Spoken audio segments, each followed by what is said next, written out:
साहारपड़ा धानबेणी रे नूतन प्रधान शिक्षक योगदान।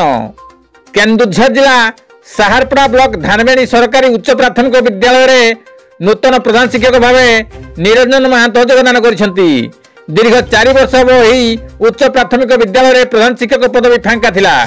प्रधान शिक्षक भाव निरंजन महांत को छात्र छात्री और विद्यालय शिक्षक शिक्षयित्री माने फूल तोड़ा दे स्वागत करथिले।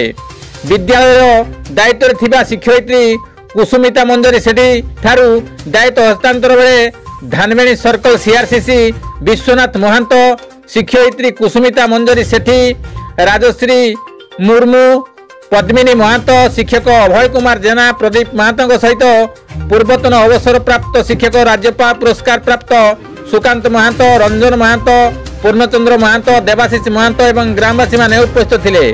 नूतन प्रधान शिक्षक को समस्ते स्वागत जनाइथिले। गोविंद राउत का रिपोर्ट, केडी न्यूज ओडिया।